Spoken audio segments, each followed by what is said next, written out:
शूलपाणेश्वराचं हे मंदिर आहे.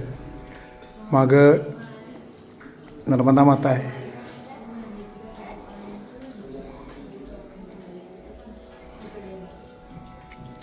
भगवान शूलपाणेश्वर.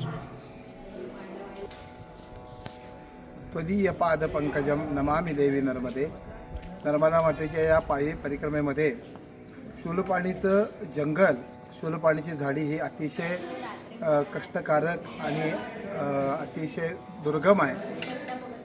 या दुर्गम अशा या शूलपाणीच्या जंगलातून आम्ही 8 दिवसामध्ये हा सगळा जो प्रवास आहे तो प्रवास पायी परिक्रमेचा पूर्ण केलेला आहे.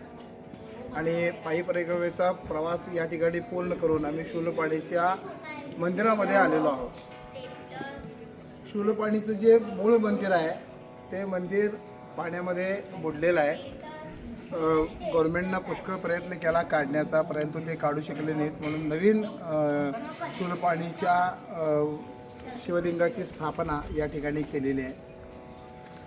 याच शूलपाणीच्या मंदिराच्या जागेतून परमहंस परिव्राजकाचार्य श्रीमद वासुदेवानंद सरस्वती टेंबेस्वामी महाराज, की ज्यांना आपण थोरले स्वामी महाराज असं आपण म्हणतो,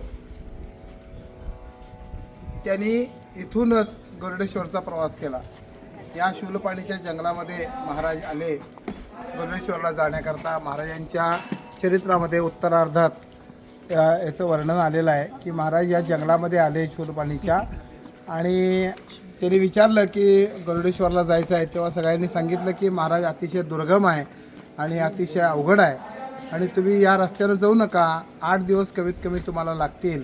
परंतु महाराज एका विशिष्ट ध्येयानं प्रेरित झाल्यामुळं, भगवान दत्तात्रय त्यांच्याबरोबर असल्यामुळं, दत्तात्रयांची मूर्ती महाराजांच्याबरोबर असल्यामुळं महाराजांनी महत्त्वाकांक्षेनं अतिशय विश्वासानं त्या दुर्गम जंगलामध्ये प्रवेश केला. आणि तेवढ्यात एक आदिवासी भिल्ल महाराजांना दिसला. त्यानं महाराजांना विचारलं की कहाँ जा रहे हैं स्वामी. तेव्हा स्वामींनी सांगितले गरुडेश्वर जा रहे हैं. तर तो भिल्ल म्हणाला, आओ मेरे साथ, मेरे पीछे पीछे आओ. आणि 8 दिवसात जे जंगल पार होणार नाही ते जंगल फक्त 4 तासामध्ये त्या भिल्लानं महाराजांना पार करून दिलं. आणि गरुडेश्वरच्या समोर दक्षिण तटावर महाराजांना आणून सोडलं. आणि महाराजांना सांगितलं की नर्मदा पार करून आपण पलीकडे जावा. जे समोर जे मंदिर दिसते ते गरुडेश्वराचं मंदिर आहे. महाराज म्हणाले, 8 दिवसात जे जंगल पार होत नाही ते जंगल 4 तासात कसं पार केलंस, तू कोण आहेस, तुझं स्वरूप दाखव. म्हटल्यावर महाराजांना अश्वत्थाम्यानं स्वतः दर्शन दिलं. असा चरित्र भाग आपण ऐकतो, वाचतो. महाराजांना प्रत्यक्ष अश्वत्थाम्यानं दर्शन दिलं.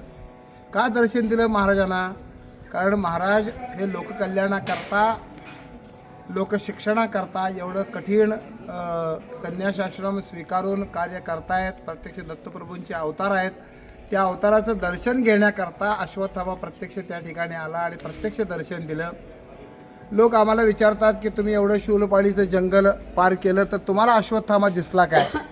तर होय, आम्हाला अश्वत्थामा दिसला, परंतु महाराजांच्यासारखा प्रत्यक्ष रूपानं न दिसता कुठं तो चहाचा कप घेऊन आमची वाट बघत होता, कुठं बिस्किटचा पुडा घेऊन आमची वाट बघत होता, कुठं गरम गरम भात आमटी करून आमची वाट बघत होता, कोणतरी येतील आणि त्यांना आपण जेवू घालू. कुठं आम्हाला रस्ता चुकला त्या ठिकाणी त्यानं आम्हाला रस्ता दाखवला.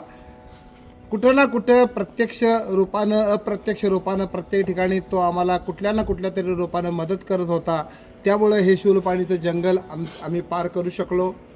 काठीतून आम्ही निघालो आणि आम्हाला मोकसला जायचं होतं, तर वाटेमध्ये आम्ही रस्ता चुकलो आणि एका मोठ्या कड्यावरून 15 फूट खोल दरीमध्ये मी पडलो. प्रिया जोरात ओरडली आणि प्रियाचा आवाज ऐकून एक मनुष्य पळत पळत त्या ठिकाणी आला. त्यानं मला धरलं, त्या दरीतून बाहेर काढलं, माझा दंड कमंडलू घेतला, माझं बॅग घेतली आणि आम्हाला रस्त्यावर आणून सोडलं. मी बघितलं तर मला कुठंही लागलेलं नव्हतं, जरासुद्धा खरचटलं नाही, रक्त आलं नाही, काहीही मला झालं नाही. अश्वत्थामा प्रत्यक्ष रूपानं नसेना का, परंतु अप्रत्यक्ष रूपानं प्रत्येक ठिकाणी उभा आहे असं आम्हाला या संपूर्ण शूलपाणीच्या जंगलामध्ये आम्हाला दिसलं. नर्मदा मातेच्या आणि या अश्वत्थाम्याच्या मदतीशिवाय, त्यांच्या सहकार्याशिवाय हे कठीण जंगल पार करणं अत्यंत अवघड आहे. परंतु ते जंगल आज आम्ही पार केलेलं आहे. या शूलपाणीच्या जंगल पार करून शूलपाणीच्या मंदिरामध्ये आम्ही आलेलो आहोत. हा नर्मदा पायी प्रक्रमेतला अत्यंत अवघड आणि अतिशय दुर्गम भाग आम्ही फक्त 8 दिवसामध्ये पार करून 18व्या दिवशी आम्ही गोरा कॉलनीमध्ये आलेलो आहोत. आता इथून पुढचा जो प्रवास आहे तो प्रवास इतका दुर्गम नाही आहे, परंतु नर्मदा मैयेच्या काठाकाठानं आपल्याला प्रवास करायचा आहे. नर्मदा मैया रोज कुठल्या ना कुठल्या तरी रूपाने येते, कुठल्या ना कुठल्या तरी रूपानं खाऊ देऊन जाते. आपली मुलं उपाशी राहू देत याकरता पदोपदी ती प्रयत्न करते. तहान लागली की कुठं ना कुठंतरी पाण्याची सोय असते, भूक लागली की कुठं ना कुठंतरी खायची सोय असते. कुठल्या ना कुठल्या तरी रूपानं ती सदोदित आपल्याबरोबर आहे, आपल्याला मदत करते आहे असा अनुभव ती प्रत्येक ठिकाणी आपल्याला देऊन जाते. तिच्या सहकार्यानं, तिच्या मदतीनं, तिच्या कृपेनं, अश्वत्थाम्याच्या कृपेनं आज आम्ही 18व्या दिवशी हा अत्यंत दुर्गम शूलपाणीची झाडी, शूलपाणीचं जंगल पार करून आम्ही आलेलो आहोत. नर्मदा मैयाची चरणी, अश्वत्थाम्याच्या चरणी मी नतमस्तक होतो, त्यांना धन्यवाद देतो. आणि अशीच आमची ही जी पायी परिक्रमा आहे, ही अशीच पायी परिक्रमा आपल्या कृपेनं आम्ही पूर्ण करू. आमच्यावर आपण कृपा आशीर्वाद कृपादृष्टी ठेवावी अशी तिच्या चरणी प्रार्थना करतो. त्वदीय पाद पंकजम नमामि देवी नर्मदे, त्वदीय पाद पंकजम नमामि देवी नर्मदे, नर्मदे हर जीवनभर.